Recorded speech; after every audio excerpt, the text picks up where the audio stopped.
Certaines rivalités vieillissent, celle-ci ne fait que changer de visage.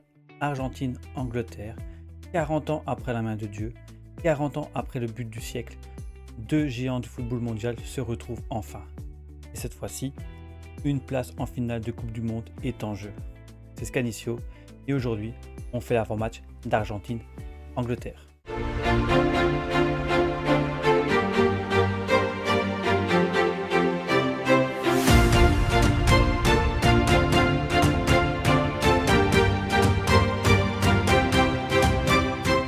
Avant le coup d'envoi, il y a toujours une histoire, mais l'Argentine-Angleterre, c'est presque un livre entier. Des matchs devenus légendaires, des gestes que personne n'a oubliés, des héros, des coupables, des séances de tir au but, et une rivalité qui dépasse largement les 90 minutes. D'un côté, l'Argentine championne du monde en titre, portée une nouvelle fois par Lionel Messi, et de l'autre, une Angleterre qui attend depuis 60 ans de retrouver une finale mondiale. Les visages ont changé, les générations aussi, mais le poids de cette affiche reste exactement le même. Une rivalité qui ne s'efface jamais. L'Argentine et l'Angleterre se sont affrontés 14 fois. Le bilan penche légèrement du côté anglais. Des victoires contre l'Angleterre, 2 pour l'Argentine, 5 nuls. Mais cette rivalité ne se résume pas qu'à des statistiques. Elle fait partie des plus célèbres de toute l'histoire du football. 66, tout commence en quart de finale de Coupe du Monde. Antonio Ratin est expulsé dans un match extrêmement tendu.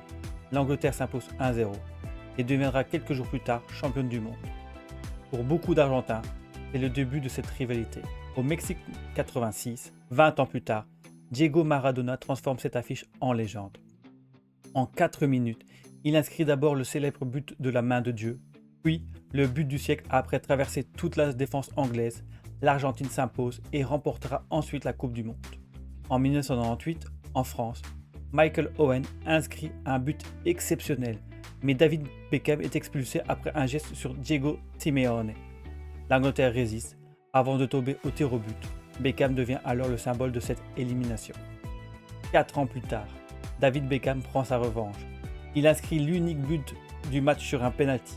Une victoire anglaise, une Argentine éliminée dès la phase de groupe. Depuis, plus rien. Il aura fallu attendre plus de 20 ans pour recevoir cette affiche en Coupe du Monde. Et cette fois-ci, une place en finale est en jeu. Le chiffre qui résume tout, le chiffre de cette demi-finale est 40. 40 ans.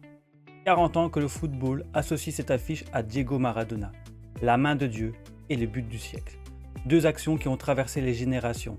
Aujourd'hui, les acteurs ont changé, mais le poids de cette rivalité est toujours le même.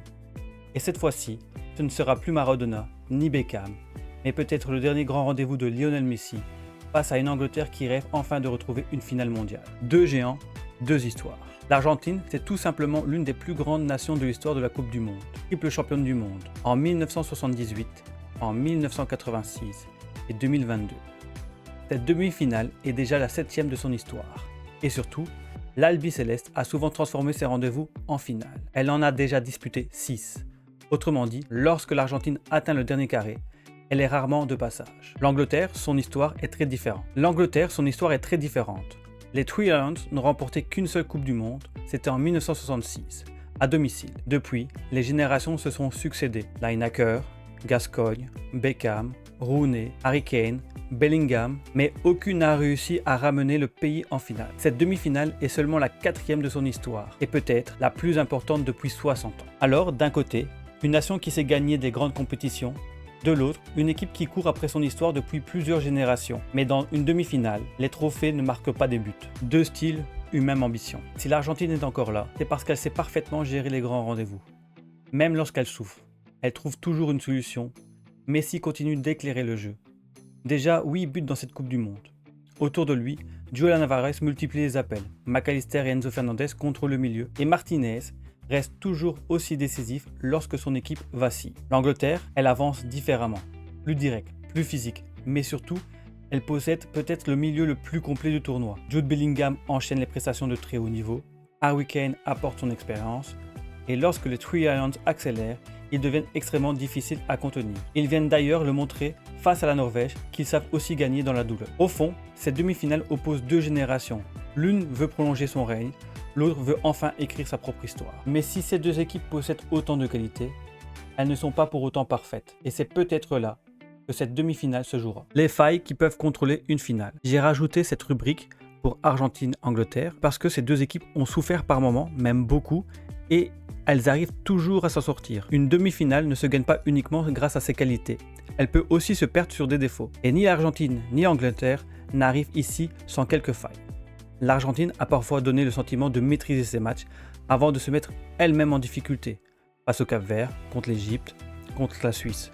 L'Albi Céleste a laissé son adversaire revenir alors qu'elle semblait avoir le contrôle. Une baisse de concentration, quelques espaces et soudain, le match redevient complètement fou et ouvert. Face à une Angleterre aussi efficace, cela pourrait lui coûter très cher. Pour l'Argentine, il a des failles défensives, mais surtout entre le milieu de terrain et la défense.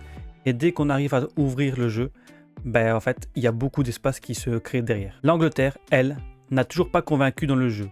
Le match nul contre le Ghana a semé le doute. La qualification contre le Congo a été plus compliquée que prévu. Et face à la Norvège, les Three Lions ont encore laissé des espaces derrière eux. Or, quand l'adversaire s'appelle Lionel Messi, la moindre erreur peut devenir un résumé de carrière. Pour les Anglais, souvent, ils aiment bien subir et ensuite partir en contre-attaque.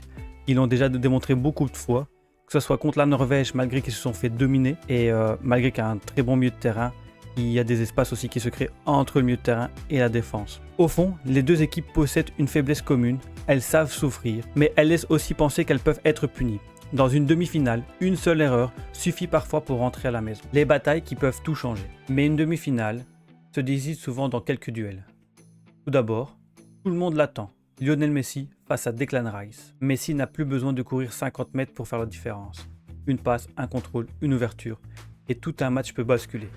Declan Rice aura la mission de couper cette première connexion, parce que laisser Messi respirer, c'est souvent lui laisser le temps de décider du résultat. Ensuite, il y a le milieu de terrain, le moteur anglais, face au cœur du milieu argentin. Bellingham traverse probablement la meilleure période de sa carrière internationale. Mais Enzo, Fernandez et McAllister connaissent parfaitement son football. Ils jouent chaque semaine au plus haut niveau. Celui qui prendra le contrôle du milieu de terrain donnera probablement le tempo de cette demi-finale. D'un côté, l'un des meilleurs finisseurs de sa génération, de l'autre, un défenseur qui adore les duels.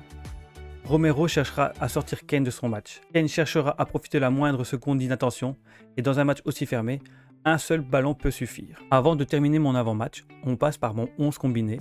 Il fait souvent parler, mais aujourd'hui encore plus parce qu'on va parler de l'Argentine. Je sais que beaucoup de personnes ne l'aiment pas, mais pour moi dans les buts, ça sera Emiliano Martinez, car encore une fois, il a démontré qu'il est important dans les cages de l'Albi Céleste. Il a encore sauvé l'Argentine plus d'une fois pour continuer à rêver. En défense, Cristian Romero, John Stone et Marc Guehi. Au milieu de terrain, Declan Rice, Rodrigo de Paul, Jude Bellingham et le petit Lewis sur le côté. Devant, bien entendu, on a les deux monstres, Lionel Messi et Harry Kane. Et le moins décevant de toutes les deux équipes, c'est Julián Álvarez qui a encore frappé fort contre la Suisse. Une seule place en finale. Au début de cette Coupe du Monde, 48 nations rêvaient de soulever le trophée. Aujourd'hui, il n'en reste plus que 3. Et dans quelques heures, il n'en restera que 2. L'Argentine, l'Angleterre. Une rivalité qui traverse les générations. Une place en finale. Et 90 minutes pour écrire un nouveau chapitre de son histoire. Parce que les légendes ne disparaissent jamais, elles changent simplement de visage. Qui rejoindra l'Espagne en finale? Merci d'avoir suivi. N'hésitez pas à liker, partager et commenter. Et on se retrouve dimanche matin pour le dernier avant-match pour cette finale. C'était Scanicio. Ciao ciao.